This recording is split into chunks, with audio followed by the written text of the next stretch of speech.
The chamber was older than most civilizations. Its walls stretched upward into darkness, and the ceiling disappeared somewhere beyond where eyes could see. Thousands of seats arranged in perfect circles filled the space, each one carved from a different material, each one representing a different world. The light came from everywhere and nowhere, soft and golden, making every surface glow with quiet importance. Ambassador Jakral of the Vex Dominion stood at the speaker's platform. His scales caught the light as he moved, flashing deep purple and silver. He was tall, even for his species, and his voice carried the weight of authority that came from 3 centuries of service to the Council. Honored members, he began, his voice amplified by technology so ancient that no one remembered who had built it. We gather today to address a matter that has troubled this council for 200 years. A matter of disrespect, a matter of arrogance. Around the chamber, representatives from hundreds of worlds shifted in their seats. Some leaned forward with interest. Others whispered to their aides. The Lumari delegation, seated in the oldest section of the chamber, remained perfectly still. I speak, of course, of the humans, Jakral continued. He gestured with one clawed hand, and a hologram appeared above the center of the chamber. It showed a seat empty and waiting. The nameplate beneath it read, Earth. For 2 centuries this seat has remained vacant. 2 centuries of silence. 2 centuries of ignored invitations and unanswered communications. The humans achieved faster than light travel in their year 2147. We welcomed them, as we have welcomed every species that reached for the stars. We offered them membership in this ancient body. We offered them the wisdom of 10,000 years of galactic civilization. Jakral's voice grew harder. They refused, not with explanation, not with negotiation. They simply said no and turned away. Since then, they have built their colonies in isolation. They trade with fringe worlds that do not respect council authority. They ignore our regulations. They act as if we do not exist. A murmur ran through the chamber. Representative Cathar of the Zenthi Collective stood, his forearms spread wide. Perhaps they need more time. Young species often struggle with the complexity of galactic society. Time?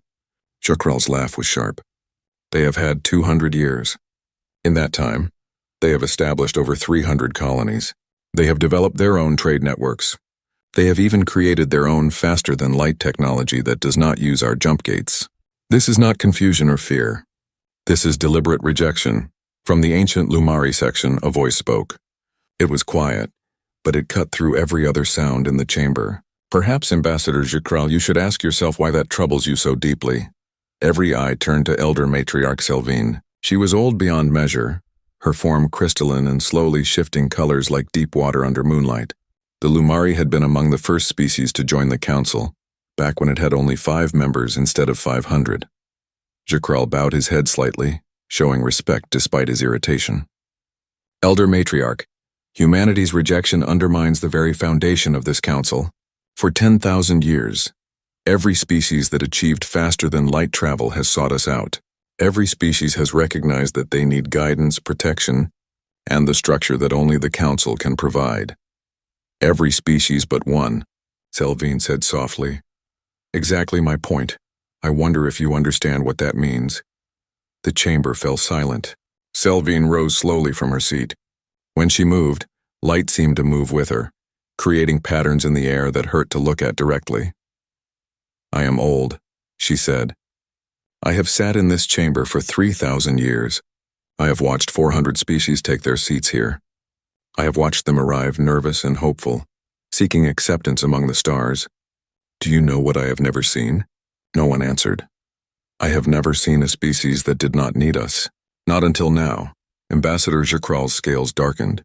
You suggest that humanity's arrogance is somehow admirable? I suggest that it is not arrogance. I suggest that we may have forgotten an important truth about ourselves. Selvine gestured to the empty seat. Every species that has come to us has done so out of need. Need for technology they could not develop alone. Need for protection from threats they could not face alone. Need for validation that they deserved a place among the stars. She paused, and her next words fell like stones into still water. What does it mean when a species does not need us? The question hung in the air. Representative Talora of the Mandari Federation spoke up, her voice uncertain. Perhaps they are simply primitive. Perhaps they do not understand what they are missing. Then why do their colonies thrive? Selvine asked. Why does their technology advance? Why do independent traders speak of human goods with respect? Why do the fringe worlds welcome human merchants? Because they are too ignorant to know better, Chakral snapped. Then he caught himself, softening his tone. Forgive me, Elder Matriarch, but surely you see the danger here. If humanity can simply ignore the Council without consequence, what message does that send to other species? What if others begin to question whether they need us? For a moment, something that might have been amusement flickered across Selvine's crystalline features. Perhaps that would not be the worst question they could ask. The chamber erupted. Representatives shouted over each other. Some demanded that humanity be brought to heel. Others suggested increased diplomatic efforts. A few, very few, sat quietly and thought about what Selvine had said. Finally, Chakral raised his voice above the chaos. I call for a vote. I propose that we send a delegation to human space. Not to invite them again, not to negotiate, but to investigate. We need to understand what humanity truly is. Are they a threat? Are they fools? Or are they something else entirely? And if they refuse to meet with us? Representative Cathar asked. Then we will have our answer about their intentions. The vote was called. One by one, the representatives signaled their decision. The holographic display tallied the results. 437 in favor, 52 against, 11 abstaining. The delegation would be sent. Selvine watched the vote with ancient eyes. She knew something that the others did not. Something she had learned over 3 millennia of watching species rise and fall. The Council had become comfortable in its role as gatekeeper. Every species that arrived at these doors arrived looking up, asking permission to enter the Great Hall of Galactic Civilization. But what happened when someone walked past the door without looking back? What happened when someone built their own hall? The meeting concluded, and the representatives filed out, already planning the delegation and debating who would be sent. Chakral remained at the speaker's platform, staring at the empty seat. You seem troubled, Ambassador, Selvine said, approaching him. I am concerned for the future of the Council, Elder Matriarch. Are you? Or are you concerned that the Council might discover it is not as necessary as it has always believed? Chakral turned to her, his scales shifting through shades of purple that indicated confusion and anger. You have served this body for longer than my entire species has existed. How can you speak of it with such doubt? Because I love it enough to question it. Selvine looked at the empty seat. For 10,000 years we have told ourselves a story. We have said that we are the light that guides young species to civilization. We have said that we are essential. But what if we have had it backward all along? I do not understand. We did not lift species up, Ambassador. They lifted themselves. They reached the stars on their own. They developed the technology on their own. They built their societies on their own. All we did was offer them a place to gather and talk. That is not nothing, but it is not everything either. Then what are the humans? Selvine was quiet for a long moment. They are the first species to understand that truth before arriving at our door. And I think they are going to teach us a great deal about ourselves, whether we want to learn it or not.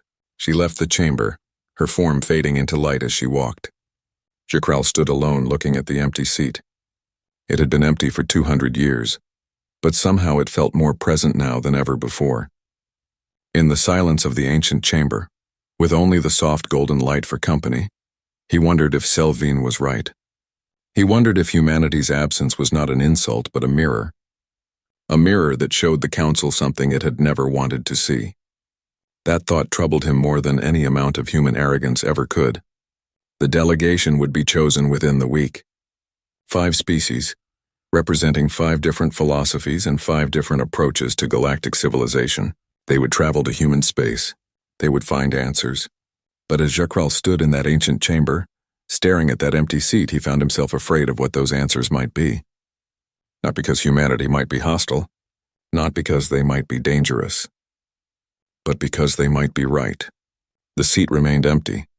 The nameplate still read Earth, and somewhere, out beyond the jump gates and the trade routes and the carefully maintained borders of Council space, humanity built their colonies and lived their lives and never once thought about the invitation they had declined. They had reached for the stars and found them within reach. They had not needed permission. They had not needed validation. They had simply needed themselves. And that, more than anything else, was what the Council could not understand. Not yet, The delegation ship emerged from the jump gate at the edge of what the council maps designated as human space. The 5 representatives stood on the bridge looking at the viewport with varying degrees of curiosity and concern. Ambassador Jacral was there, of course. He had insisted on leading the delegation personally. Beside him stood Representative Cathar of the Zenthi Collective, his forearms crossed in what his species considered a neutral posture. Elder Matriarch Selvine had come as well, despite her age and the difficulty of travel. The other 2 were Commander Vrix, a military officer from the Thexian Armada, and Scholar Pelmi, a young but brilliant researcher from the Qualix Institute. Initial scans are complete, the ship's pilot announced. She was Zenthi, like Cathar, and her voice carried professional detachment. We are detecting 17 human vessels within sensor range. None are approaching us. In fact, they seem to be ignoring us entirely. Ignoring us? Jacral's scales rippled with irritation. We transmitted our diplomatic credentials and our intention to meet with human leadership. Yes, Ambassador. We received an automated response directing us to submit a formal meeting request through something called the Human Colonial Administration. The message included coordinates for their central office, an automated response. Jacral's voice was flat. They could not even be bothered to reply personally. Perhaps they are simply efficient, Cathar suggested. Many species use automated systems for initial contact. Scholar Pelmi was studying her datapad, her large eyes growing wider as she read. Ambassador, I am picking up something strange. According to our sensors, there are over 40 human colonies within this sector alone. That is far more than our intelligence suggested. 40? Commander Vrix moved to look at her screen. His species was built for war, large and armored, but his voice carried genuine surprise. Our last survey of this region showed perhaps a dozen human settlements. Our last survey was 50 years ago, Selvine said quietly. Clearly they have been busy. The ship moved deeper into human space following the coordinates from the automated message. What they saw along the way challenged everything they thought they knew about humanity. The first colony they passed was built on a moon orbiting a gas giant. It was small but clearly thriving. Lights twinkled across its surface in patterns that suggested cities. Ships came and went from orbital docks carrying goods and passengers. That is a mining colony, Pelmi said, reading her sensors. They are extracting rare elements from the gas giant's atmosphere. The efficiency rating is remarkable. Check their technology, Jacral ordered. Are they using Council standard equipment? A pause. No, Ambassador. The designs are completely different. Not primitive, just different. In some ways, they appear to be more advanced than our own methods. The pilot took them past 3 more colonies before reaching their destination. Each one was unique. One was an agricultural world with vast green fields visible from orbit. Another was clearly focused on research, with massive telescope arrays pointed at the stars. The third was a manufacturing hub, surrounded by a cloud of automated construction drones. They are not struggling, Cathar said softly. We expected to find a young species barely maintaining their colonies. Instead, we find this. This is impossible, Commander Vrix growled. It takes centuries for a species to develop this level of infrastructure. We gave the Thexian Armada 300 years of council support before we could sustain even 50 colonies. Perhaps humanity is simply faster learners, Selvine suggested, though her tone made it clear she was thinking something else entirely. Their destination was a space station orbiting a blue and green planet. The planet was beautiful, with 3 moons and rings of ice that caught the sunlight. The station itself was enormous, easily the size of a small city. Ships from a dozen different species were docked there, none of them council members. Look at that, Pelmi breathed. They are trading with the fringe worlds, the independent colonies, species that the council has not even contacted yet. Illegal trade, Jacral said sharply. They are undermining council commerce regulations. Only if they were members of the council, Cathar pointed out. Which they are not. The delegation docked without incident. The station's systems interfaced smoothly with their ship, and the docking clamps engaged with practiced precision. A human was waiting for them as they disembarked. She was small compared to most of the delegation, perhaps 1.5 meters tall, with dark skin and hair pulled back in a practical style. She wore simple clothing that seemed to be standard for her species, nothing ceremonial or formal. Welcome to New Singapore Station, she said in perfect galactic common. Her accent was strange, but her grammar was flawless. My name is Director Chen Wei.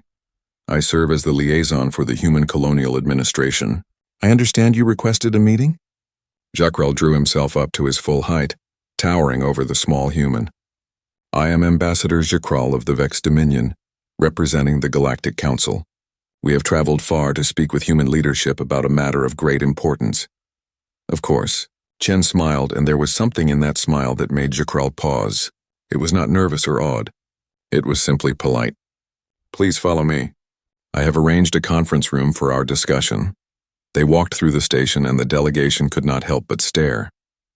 The corridors were clean and well-maintained. Humans moved past them with barely a glance, busy with their own tasks. More surprising were the aliens they saw. Members of a dozen different species, all moving freely through what was clearly a human facility. You allow other species here? Commander Vrix asked. Of course, Chen said, as if the question was strange. New Singapore is a trade hub. We welcome anyone who comes in peace and follows station regulations. But these species are not council members, Pelmy said carefully. You do not worry about security? Chen looked back at her, genuine curiosity on her face. Why would we worry? They are traders and travelers just like anyone else. What matters is that they follow the rules while they are here, not where they come from. The conference room was simple but comfortable. There was a table large enough for all of them, with chairs adjusted for each species' physiology. Someone had done their research. Refreshments were provided, appropriate for each delegation member's biology. You know our species well, Cathar observed, settling into his chair with visible relief. We like to be good hosts, Chen said simply. Once everyone was seated, Jakrel began. He had prepared this speech carefully. Director Chen, the Galactic Council has maintained peace and prosperity across the galaxy for 10,000 years. We represent 500 species, billions of worlds, and trillions of citizens. When your species achieved faster than light travel 2 centuries ago, we welcomed you as we have welcomed every species that reached the stars. Chen nodded, listening. You declined our invitation. Since then, you have ignored all attempts at communication. You have built your civilization in isolation from the galactic community. We have come to ask why, and to extend once more the offer of council membership. There was a pause. Chen looked genuinely puzzled. I am sorry, Ambassador, but I think there might be some confusion. We did not decline out of hostility. We simply did not see the need for membership. Did not see the need? Jakrel's scales flashed bright purple. The Council offers protection, technology exchange, access to the Jumpgate network, trade agreements with hundreds of worlds. How can you not see the need? Well, Chen said slowly, as if trying to explain something obvious.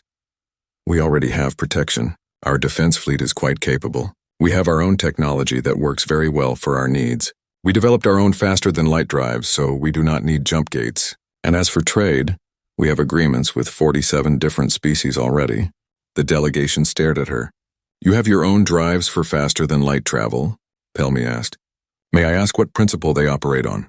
Quantum tunneling through folded spacetime, Chen said. It is a bit different from your jump gate system, but it works well enough. A bit slower for very long distances, but much more flexible. 47 trade partners? Cathar's forearms gestured in surprise. That is more than some council members have. Is it? I would not know. We tend to trade with whoever offers good value and honest dealings. Many of the independent colonies produce excellent goods. Jakrel felt something he had not expected. Confusion. This was not going according to plan. Director Chen, do you not understand what the Council represents? We are the foundation of galactic civilization. We maintain order among the stars. I am sure you do important work, Chen said politely. But respectfully, Ambassador, we have order without needing to join your organization. Our colonies are peaceful. Our trade is fair. Our people are happy. What would Council membership add to that? Legitimacy, Jakrel said flatly. Recognition. A place among the civilized species of the galaxy. Now Chen's expression changed slightly. For the first time, something that might have been annoyance flickered across her face. Ambassador, we do not need anyone to recognize us or grant us legitimacy. We exist, we build, we trade, we explore. We do not require permission to do these things. But every species seeks validation from the Council, Jakrel insisted. It is the natural order of things. Perhaps for them, Chen said gently, but not for us. Elder Matriarch Selvine spoke for the first time since entering the room. Tell me, Director Chen, when your species first achieved faster-than-light travel, what was your first thought? Your first goal? Chen smiled, and this time it was warm and genuine. To see what was out there, to find new worlds, to meet other species, to learn and grow and explore. Not to seek approval from established powers. Why would we need approval to explore? The universe does not belong to anyone. It is there for everyone. Selvine made a sound that might have been laughter in her crystalline form. Jakrel, do you understand now? Understand what? He was angry and confused and feeling something he could not quite name. They do not think they need us because they truly do not need us. And it never occurred to them to pretend otherwise. Chen looked between them, clearly uncertain about what was happening. Have I said something wrong? No, Selvine said. You have said something very right. Something that we needed to hear, even if we did not know it. Commander Vrix cleared his throat. Director Chen, may I ask a military question? If a hostile power attacked one of your colonies, what would you do? Defend it, Chen said simply. Without council support? Without the council fleet? We have our own fleet. It is not as large as yours, probably, but it is sufficient for our needs. We have never looked for fights, but we are quite capable of protecting ourselves. The delegation exchanged glances. This was not the young, vulnerable species they had expected to find. This was something else entirely. May we tour your facilities? Pelmy asked. I would very much like to learn about your technology and methods. Of course, Chen said, standing. I would be happy to show you around. We have nothing to hide. As they left the conference room, Jakrel found himself walking beside Selvine. They truly do not understand what they are missing, he said quietly. Or, Selvine replied, they understand perfectly well, and they have decided they are not missing anything at all. The tour that followed would challenge everything the delegation thought they knew about how species developed in the galaxy. But in that moment, in that simple conference room, the first crack had appeared in their understanding. Humanity had not rejected the Council out of pride or ignorance. They had simply looked at what the Council offered and realized they already had everything they needed. And they had gotten it all by themselves. Director Chen led them through New Singapore Station, with the ease of someone who had done this before. The delegation followed, each member processing what they were seeing in their own way. This section is residential, Chen explained as they walked past rows of windows looking into comfortable living spaces. Humans of all ages moved about inside, some alone, some in family groups. We house about 50,000 permanent residents here, plus another 20,000 temporary visitors and traders at any given time. Temporary visitors from where? Pelmy asked, her datapad constantly recording. All over. We get a lot of traffic from the independent colonies. Some council species stop by too, though not officially. Chen smiled slightly. Traders do not always ask permission from their governments before seeking better deals. Commander Vrix stopped at a window showing a training facility. Inside, humans were practicing what looked like combat techniques. You train your civilians in fighting? We encourage everyone to learn basic self-defense and emergency procedures, Chen said. Not because we expect trouble, but because being prepared makes people feel secure. Self-reliance is important to us. Self-reliance, Jakrel repeated the word like he was tasting something bitter. Is that why you refuse help from the Council? Chen turned to face him fully. Ambassador, we are not refusing help. We are simply not asking for it. There is a difference. They continued walking, and Cathar gestured with two of his arms at a group of aliens chatting with humans near a food court. You seem very comfortable with other species. Yet you avoid formal diplomatic relations with the Council. We are not avoiding anyone, Chen said patiently. We just do not see the need for formal membership in an organization that does not serve our interests. We trade with Council species all the time. Individual relationships, ship to ship, colony to colony. Why do we need a government body to approve that? Because without structure there is chaos, Jakrel said firmly. Is there? Chen gestured around them. Does this look like chaos to you? It did not. The station ran smoothly.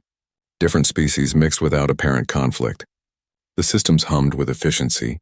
There was a feeling of busy purpose that reminded Selvine of the Council chambers at their best, but without the layers of bureaucracy and protocol. They entered a manufacturing section next. Massive machines built smaller machines in a dance of precision and coordination. Humans worked alongside robots, each doing what they did best. Our manufacturing philosophy is different from Council standard, Chen explained. We focus on modularity and adaptability. Rather than building one perfect design, we build systems that can be modified for different needs. Pelmy studied the machines with fascination. This is brilliant. Less efficient in pure output perhaps, but far more flexible. You can retool these factories in days instead of months. Exactly. When you build 300 colonies in 200 years, flexibility matters more than perfection. 300 colonies, Commander Vrix repeated. How it takes massive resources and coordination. Most species need council support to maintain even half that number. Chen led them to an observation deck that looked out at the planet below. Would you like to hear about Earth? About how we got here? Please, Selvine said softly. Chen gazed at the stars for a moment before speaking. When we first developed faster-than-light travel, it was chaos. Every nation on Earth wanted to claim territory. Every corporation wanted to exploit new resources. There was fighting, both political and occasionally military. We nearly destroyed ourselves before we ever left our home system. The delegation listened in silence. But we learned. We created the Colonial Charter, an agreement that said no one owned the stars. Resources would be shared. Colonies would be independent but cooperative. Anyone could start a colony if they had the resources and the will. And most importantly, no central authority would control everything. Anarchy, Jakral muttered. Freedom, Chen corrected. There is a difference. We have laws, but they are simple laws agreed upon by everyone. Do not harm others. Do not take what is not yours. Honor your agreements. Keep your colonies sustainable. Beyond that, people are free to build the lives they want. But who enforces these laws? Commander Vrix asked. We all do. Each colony has its own security force. The colonial administration coordinates between colonies. If someone breaks the laws badly enough, they lose the right to trade and travel between colonies. Social pressure works well enough for most things. Cathar made a thoughtful gesture with his arms. This is similar to how my species governed ourselves before joining the council. But we found that as we grew larger, we needed more structure. Perhaps we will too someday, Chen admitted. But right now what we have works for us. We are not opposed to structure. We just do not want structure imposed from outside. They moved to a research section next. Here, scientists from multiple species worked together on various projects. Pelmy practically vibrated with excitement at the sight of the laboratories. You allow aliens to work in your research facilities? She asked. Of course. Good ideas come from everywhere. Why would we limit ourselves? Chen gestured to a lab where a human and a four-armed alien were examining something under a microscope together. That is Dr. Rodriguez and researcher Tilak. They are working on a new medical technique that combines human bioengineering with Tilak's species' understanding of cellular regeneration. Neither could do it alone. But you are sharing your technology with non-council species, Jakral said. You realize that could be dangerous? Why would it be dangerous? Knowledge is not a weapon unless you make it one. We share what we learn and others share with us. Everyone benefits. You are naive, Jakral said bluntly. There are hostile species in the galaxy, ones that would use your openness against you. Chen's expression hardened slightly. We are not naive, Ambassador. We are careful. We just do not believe in hoarding knowledge out of fear. And if hostile species come, we will deal with them. Elder Matriarch Selvine had been quiet for most of the tour, but now she spoke. Director Chen, when the Council first contacted humanity 200 years ago, what did you think of us? Chen considered the question carefully. The records say that our leaders at the time were excited at first. Contact with an ancient galactic civilization seemed like a dream come true. But then you sent us your membership requirements. And we realized that joining the Council meant giving up much of what made us who we were. We would have to restructure our governments to match Council standards, adopt Council technology even when ours worked fine, submit to a 50-year evaluation period where you would judge whether we were worthy, agree to let the Council decide which colonies we could establish and where. Chen turned to face the delegation directly. We looked at all of that and asked ourselves a simple question. Why? Why did we need permission to exist in the galaxy? Why did we need to prove ourselves worthy to people who did not know us? Why should we give up our independence for the privilege of a seat in your chamber? And you found no good answers, Selvine said. We found no answers at all. So we politely declined and continued building the civilization we wanted. Not the one you wanted us to have. Jakral's scales rippled with frustration. You make it sound as if the Council is some kind of trap. Not a trap, Chen said gently. More like a cage. A comfortable, safe cage that promises protection and belonging, but still a cage. And we prefer to be free. Freedom without guidance leads to disaster, Jacral insisted. Does it? We have been free for 200 years. Where is the disaster? The question hung in the air. Jacral had no answer. Cathar stepped forward. Director Chen, may I ask a personal question? Do you ever feel isolated? Alone out here without the support of the galactic community? Chen smiled. We are not alone. We have each other. 300 colonies full of humans who share a common purpose. We have trade partners from dozens of species. We have friends among the independent worlds. We have everything we need. But you could have more, Pelmy said softly. Access to council databases, 10,000 years of accumulated knowledge, technologies that could improve your lives. And what would we have to give up for that? Chen asked. Our independence? Our way of life? The freedom to make our own mistakes and learn from them. She shook her head. Thank you, but no. We would rather learn slowly on our own than quickly at the cost of who we are. They returned to the conference room after the tour. The delegation was quiet, each lost in their own thoughts. Chen provided more refreshments and waited patiently for them to speak. Finally, it was Selvine who broke the silence. You do not seek our approval because you do not need it. You do not need it because you have learned to approve of yourselves. Chen looked at the ancient alien with respect. That is one way to put it, yes. We define our own worth. We do not wait for others to tell us we are good enough. Arrogance, Jacral muttered. Confidence, Chen replied. There is a difference. Commander Vrix leaned forward. And if we offered you membership with no conditions? No evaluation period, no restructuring, full rights immediately? I would have to ask what you get out of it. The Council does not give things away for free. We get the benefit of human innovation and trade. We get to include a successful species in our community. Chen thought about it. Maybe someday we will be interested. But right now, honestly, we do not see what we would gain that we do not already have. We can trade without membership. We can innovate without permission. We can grow without oversight. What would membership give us besides a seat in a chamber very far away? Legitimacy, Jacral said again. We have legitimacy. We exist, we thrive. We do not need a piece of paper or a seat in your council to make that true. Pelmy was reviewing her notes, her large eyes thoughtful. I think I understand now. You do not hate the council. You do not fear it. You simply do not see yourselves as needing it. It is not relevant to your lives. Exactly, Chen said, pleased that someone was getting it. It is not personal. The council serves its members well, I am sure, but we are not looking for what it offers. Cathar made a gesture that in his species indicated deep thought. On my world we have an old saying, a fish does not ask the bird for permission to swim. I think humans are like that fish. You swim in your element naturally, without needing anyone to teach you how. That is a good way to put it, Chen agreed. Jacral stood abruptly. I have heard enough. Director Chen, thank you for your hospitality. We will return to the council with our report. Of course, Ambassador. Will you be recommending anything specific? That is for the council to decide. As the delegation prepared to leave, Selvine lingered behind. She placed one crystalline hand on the table, the gesture surprisingly gentle. Director Chen, I am 3,000 years old. I have watched hundreds of species join the council. Every single one came to us seeking something they felt they lacked. You are the first to come seeking nothing at all. Is that wrong? Chen asked. No, Selvine said softly.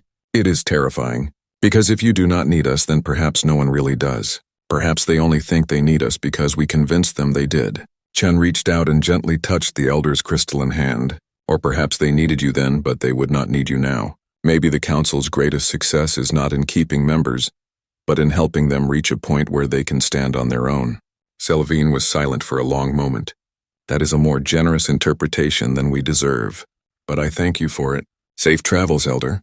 You are always welcome here. The delegation left New Singapore Station and began the journey back to council space. Behind them, the station continued its busy life. Humans and aliens traded goods and stories. Ships came and went. Children played in parks under artificial skies. And somewhere, in a small office, Director Chen Wei sat down and wrote a brief report to the colonial administration. Met with Galactic Council delegation today. They offered membership again. Declined politely. They seemed confused about why. Doubt they will understand anytime soon. Recommend we continue as we are. She filed the report and moved on to other tasks. There were supplies to order, ships to schedule, and a dozen small crises to manage. The Council's approval or disapproval did not matter. It never had. Humanity was too busy living to worry about what others thought of their existence. The delegation ship was 3 days into its return journey when the emergency signal came through. Commander Vrix was the first to hear it, his military training making him alert to such things even in sleep. Ambassador Jakral, you need to see this, he called from the bridge. The rest of the delegation assembled quickly. On the main view screen, a distress signal pulsed in standard galactic common. The message was brief and urgent. This is Mining Colony New Vancouver, human territory. We are under attack. 3 Vex Dominion warships have entered our space and are threatening to destroy our facilities. Request immediate assistance. Jakral's scales went pale, then flushed dark purple with anger. Vex Dominion. But that is my own people. This must be a mistake. Pulling up tactical data now, the pilot said. Her forearms moved across multiple control panels. Confirmed. 3 Vex warships on aggressive approach to a human mining colony. They are broadcasting a message. Play it, Jakral commanded. A Vex commander appeared on screen. He was younger than Jakral, his scales bright with the confidence of someone who had never faced real opposition. Human colonists, you have built your facility in space claimed by the Vex Dominion. You have 1 hour to evacuate before we destroy your equipment and seize this territory for proper use. This is your only warning. The message cut off. Claimed by the Vex Dominion. Cathar's forearms spread in confusion. I checked the territorial charts. This system is not claimed by anyone. It was not, Jakral said quietly. But I recognize that commander. He is from a radical faction that believes humanity's refusal of the Council is a sign of weakness. They have been arguing that the Vex should expand into human space, taking territory that humanity cannot properly defend. But you are here with us, Pelmy said. How did they know to act now? They did not know. They have been planning this for some time, I suspect. The timing is just unfortunate. Jakral's scales shifted through shades of purple that indicated shame and anger. I must contact them immediately and order them to stand down. That will take too long, Commander Vrix said, studying the tactical display. We are 4 hours away at best speed. The human colony only has 1 hour. Then they will have to evacuate, Jakral said. It is regrettable, but there is no other option. We could contact the humans, Cathar suggested. Warn them. Perhaps they have ships nearby that can help. Selvin, who had been silent until now, made a sound like crystal chiming. I suspect we are about to see what Director Chen meant when she said they could defend themselves. The pilot looked up from her console. Ambassador, I am picking up new contacts. Human vessels emerging from... Where did they come from? They were not there a moment ago. Show me, Jakral demanded. The view screen changed to show the tactical situation at the mining colony. 3 large Vex warships had taken up threatening positions around a small human facility built into an asteroid. But now 5 human ships were arranging themselves in a defensive formation between the Vex and the colony. They appeared out of nowhere, the pilot said with disbelief. No jump signature. No warning. They just appeared. They're faster than light technology, Pelmy breathed. They can jump directly to any point in space without using a jump gate. They do not need the infrastructure we require. On screen, a new transmission began. A human woman in a military uniform appeared. She looked calm, almost bored. Vex Commander, this is Captain Maria Santos of the Human Defense Fleet. You are in human-protected space. Leave now or we will remove you. The delegation watched in silence as the Vex commander's image appeared beside hers. He was laughing. 5 small ships against 3 Vex cruisers? You are either brave or stupid, human.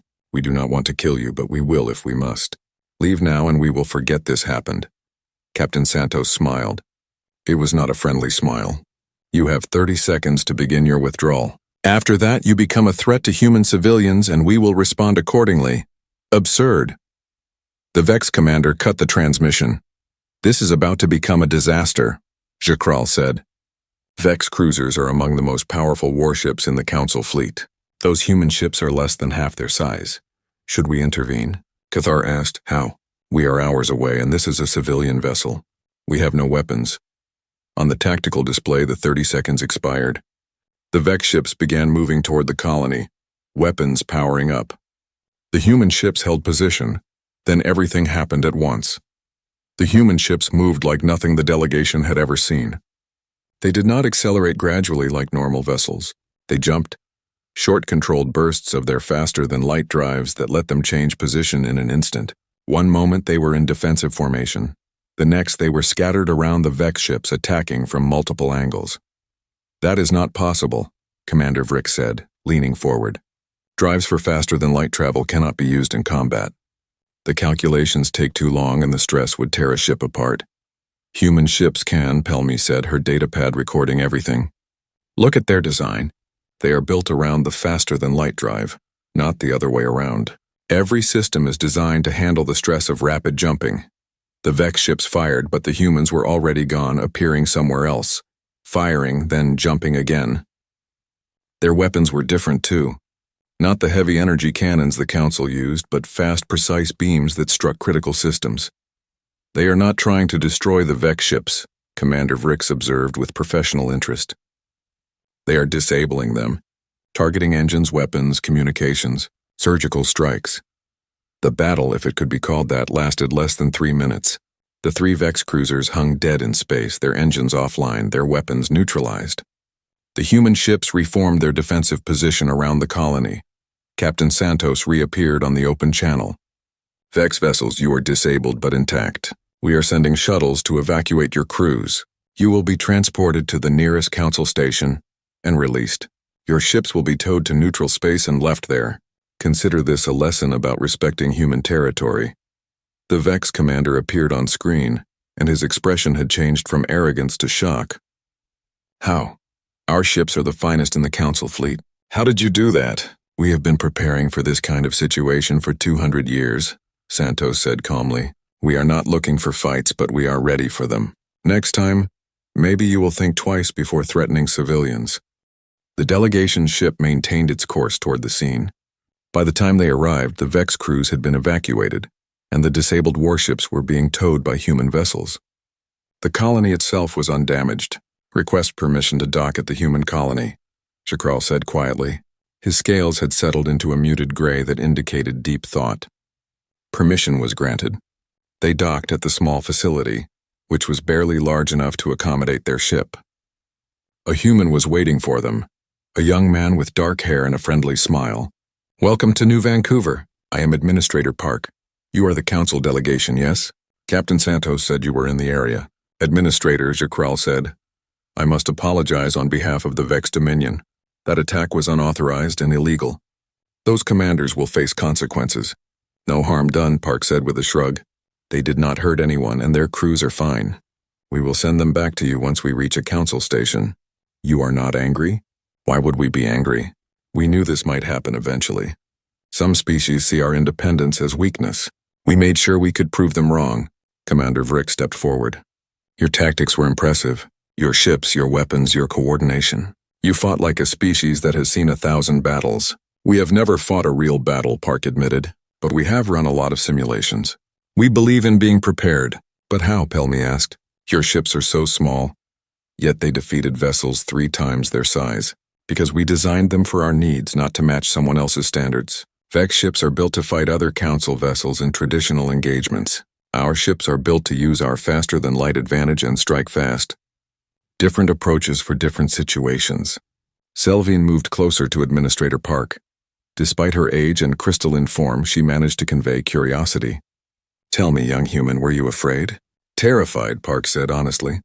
"This is a mining colony. We have 300 people here, including children. The idea of those warships attacking us was scary. But we trust our defense fleet and they came through for us. You did not call for Council help. Why would we? They are not responsible for our protection. We are." Cathar made a thoughtful gesture. "You truly have built a complete civilization. Defense, trade, governance, everything. You do not need the Council for anything." "We do not need them," Park agreed. "But that does not mean we dislike them. If the Council wants to trade with us, talk with us, we are happy to do so. We just do not want to join their organization." "Because you do not need permission to exist," Selvine said softly. "Exactly." They returned to their ship after brief farewells.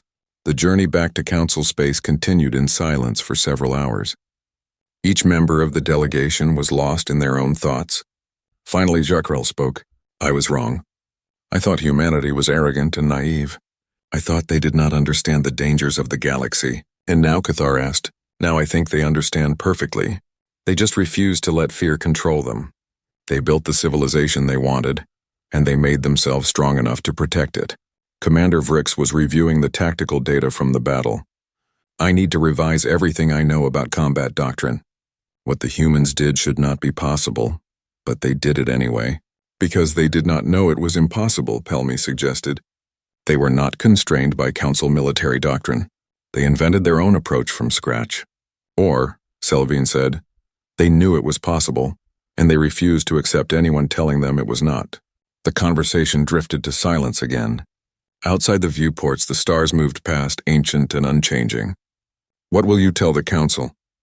Cathar finally asked Jakrel. The ambassador's scales shifted through several colors before settling on a deep blue that indicated acceptance. The truth. That humanity does not need us. That they have built a successful civilization without our help. That they can defend themselves without our protection. That they have everything they need because they worked for it themselves. The Council will not like that, Commander Vrix observed. No, Jakrel agreed. They will not. Because it forces us to ask uncomfortable questions. If humanity does not need us, then what does the Council actually provide? What is our purpose if not to guide and protect young species? Perhaps, Selvine said quietly, the Council's purpose was never to guide and protect. Perhaps it was always just to provide a place for species to gather and talk. Everything else, all the structure and requirements and evaluation periods, perhaps that was just us trying to make ourselves seem more important than we are. You are saying the Council is unnecessary? Jakrel asked. No. I am saying the Council is not as necessary as we have always believed. There is a difference. They discussed it for hours as the ship carried them back toward Council space. By the time they arrived at the jump gate, they had reached a conclusion, though not everyone was happy with it. Humanity had proven something important. They had proven that the Council's way was not the only way. That species could reach the stars and thrive without needing validation from ancient institutions. That independence was not the same as isolation. Most importantly, they had proven that the empty seat in the Council chamber did not represent failure or arrogance. It represented choice, and that was the most terrifying thing of all, because if humanity could choose to walk away, then maybe other species could too. Maybe the Council existed not because it was necessary, but because no one had ever questioned whether they needed it. Until now, the delegation ship passed through the jump gate, leaving human space behind. But the questions they carried with them would not be so easy to leave behind. Those questions would follow them all the way back to the Council chamber. And once asked, questions like that are very hard to ignore. The Council chamber felt different when the delegation returned. The golden light seemed harsher, the ancient walls more oppressive. Or perhaps it was just that they were seeing it with new eyes. 500 representatives filled their seats, waiting to hear the report. The empty seat labeled Earth sat among them, as it had for 2 centuries. A silent reminder of the species that had said no. Ambassador Jakrel stood at the speaker's platform. His scales were a neutral gray, carefully controlled. He had spent 3 days preparing this report, writing and rewriting, trying to find words that would convey what he had learned. Honored members of the Galactic Council, he began. His voice carried through the chamber, amplified by ancient technology. The delegation has returned from human space. We have met with human leadership. We have toured their facilities. We have witnessed their capabilities. And we have come to some difficult conclusions. A murmur ran through the chamber. Representatives leaned forward, eager to hear about the strange species that had rejected them. Humanity does not need us, Jakrel said simply. That is the first and most important conclusion. They have built a thriving civilization of over 300 colonies. Their technology is equal to ours in most ways, superior in some. They have established trade relations with dozens of species. They can defend themselves against military threats. They are completely self-sufficient. Then they are fools, Representative Talora called out. They isolate themselves from the greatest civilization in galactic history out of pride. They are not isolated, Cathar said, rising from his seat. They trade freely with many species. They welcome visitors to their stations. They collaborate with alien researchers. They simply do not want formal membership in the Council. Why not? Talora demanded. Because they see no benefit to it. The chamber erupted. Representatives shouted over each other, some angry, some confused, all disturbed by this news. Shukral let them talk for a moment before raising his hand for silence. Please let me finish the report. There is more you need to understand. The noise died down, though the tension remained. We witnessed a military engagement, Shukral continued. His voice was heavy with shame. 3 Vex warships operating without authorization attempted to seize a human mining colony. 5 human defense ships responded. The battle lasted less than 3 minutes. The Vex ships were completely disabled without a single casualty on either side. Silence fell like a weight. Commander Vrick stood, his large armored form commanding attention. The human ships used tactics we have never seen, he said. They used their faster-than-light drives as weapons, jumping in and out of combat range faster than our sensors could track. Their weapons were designed for precision, not destruction. They fought like a species with centuries of military experience, yet this was their first real engagement. How is that possible? Representative Felnon of the military committee asked. Preparation, training, and a completely different approach to ship design and combat doctrine. They did not copy our methods. They invented their own. Scholar Pelmy rose next, her large eyes sweeping the chamber. I analyzed their technology extensively. It is not primitive or inferior. It is simply different. They developed it independently, without access to council databases or council guidance. In some areas, particularly in adaptive systems and modular design, they have surpassed us. The chamber was quiet now, representatives absorbing this information. I do not understand, Representative Telora said, her voice smaller now. Every species needs the council. We provide structure, wisdom, protection. How can they not need us? Elder Matriarch Selavine rose slowly from her seat. The light moved with her, creating patterns that drew every eye. Because Representative Telora, they never believed they needed us in the first place. And that belief has made all the difference. She moved to the center of the chamber, her crystalline form reflecting the golden light in 1,000 directions. I have served this council for 3,000 years. I have watched 400 species join us. Every single one came seeking something. The Zenthi sought protection from aggressive neighbors. The Qualics sought access to advanced technology. The Vex sought legitimacy and status among the stars. Every species came to us because they believed they were incomplete without us. She gestured to the empty seat. Humanity is the first species to look at what we offer and decide they are already complete. They did not come to us seeking validation, because they do not believe we have the authority to validate them. They exist, therefore they are legitimate. They thrive, therefore they are successful. They need no one's permission for either. That is arrogance, someone called from the upper tiers, is it? Selvine's voice was gentle but firm. Or is it confidence? Is it arrogance to say I can do this myself when you have proven that you can? Is it arrogance to decline help you do not need? Shukral spoke again. The humans asked me a question that I could not answer. They asked what council membership would give them that they do not already have. I listed benefits: access to jump gates, military protection, technology exchange, trade agreements. And they pointed out that they have their own faster-than-light drives, their own defense fleet, their own technology, and their own trade partners. What about wisdom? Representative Canal asked. What about the accumulated knowledge of 10,000 years? They are learning on their own, Pelmy said, making their own mistakes and discovering their own solutions. They value that process more than they value shortcuts. They are reinventing wheels that have already been invented, Canal protested. Perhaps, Selvine said. But they are their wheels, built for their needs in their way on their terms, and that matters to them more than efficiency. A new voice spoke up, deep and resonant. It was Elder Korthan of the Thexian Armada, one of the oldest members of the council after Selvine. I think I understand what troubles us. It is not that humanity has rejected us. It is that their rejection forces us to question ourselves. Every eye turned to him. For 10,000 years we have told ourselves a story. We have said that the council is essential to galactic civilization, that young species need our guidance, that we are the light that leads them to the stars. But humanity has shown us that this story is not entirely true. They reached the stars without us. They built a civilization without us. They learned to thrive without us. If they do not need us, then perhaps no one ever really did. That is not true, several representatives protested at once. Is it not? Korthan's voice was sad. Look at our own histories. My species, the Thexians, achieved faster than light travel on our own. We had already established 12 colonies before we encountered the Council.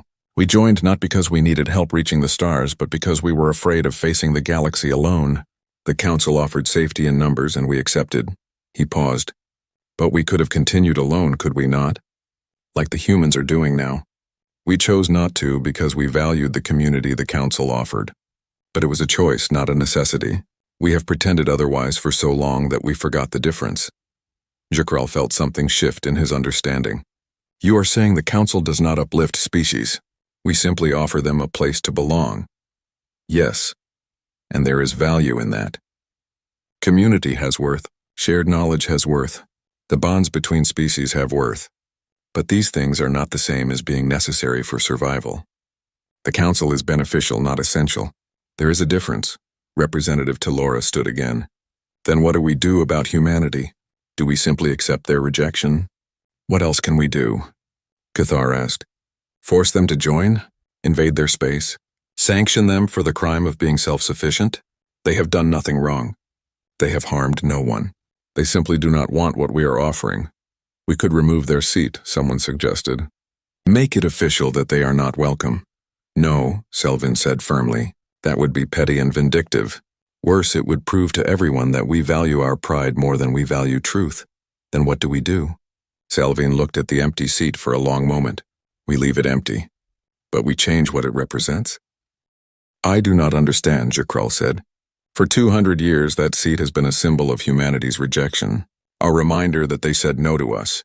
But what if we make it a symbol of something else? What if we make it a reminder that the Council exists to serve its members, not the other way around? She moved closer to the empty seat, her crystalline hand hovering over it. Let this seat remain empty as a standing invitation. Humanity is welcome here whenever they choose to come, with no conditions, no evaluation periods, no requirements. They may attend as guests, as observers, as full members if they ever decide they want that. But the choice is entirely theirs. That is too generous, someone protested. Is it, or is it simply respectful? They have built a civilization that equals ours. They have proven they can stand on their own.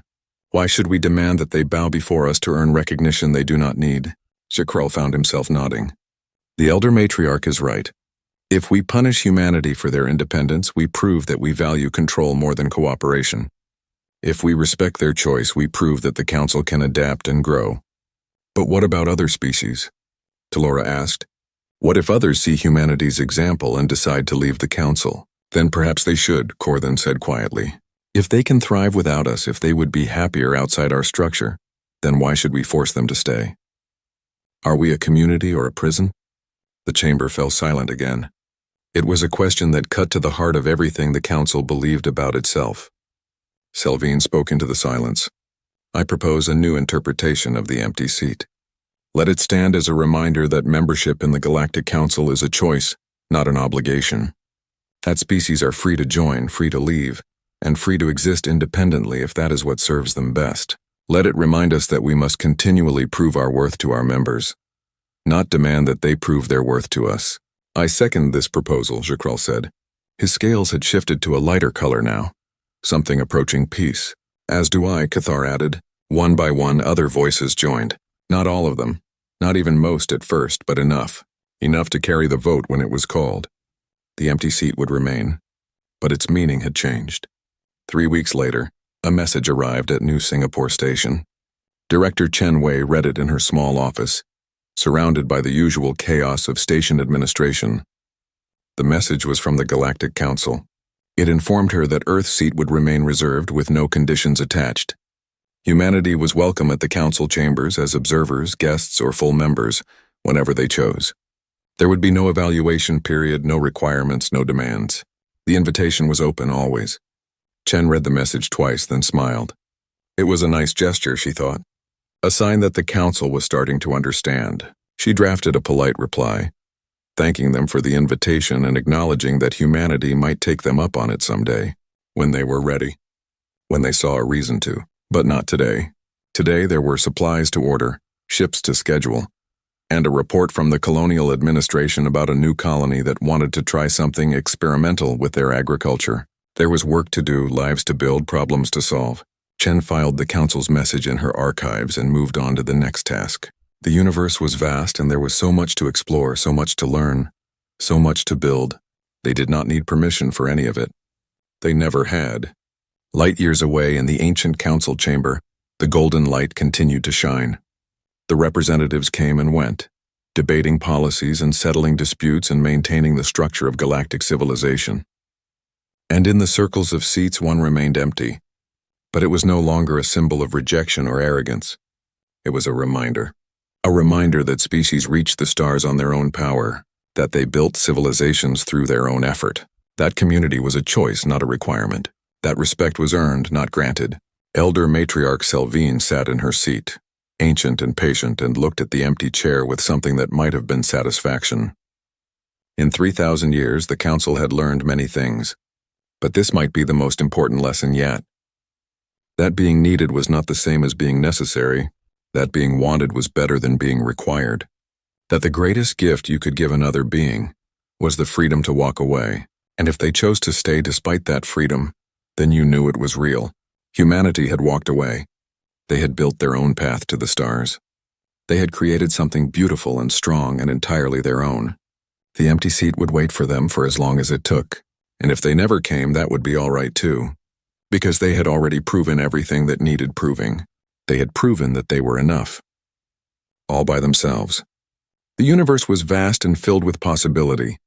Humanity had reached out and grasped it with both hands, not asking for permission, not waiting for approval.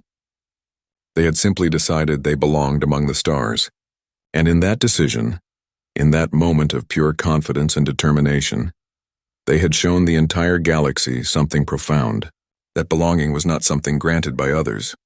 It was something you claimed for yourself. And once claimed, no one could ever take it away.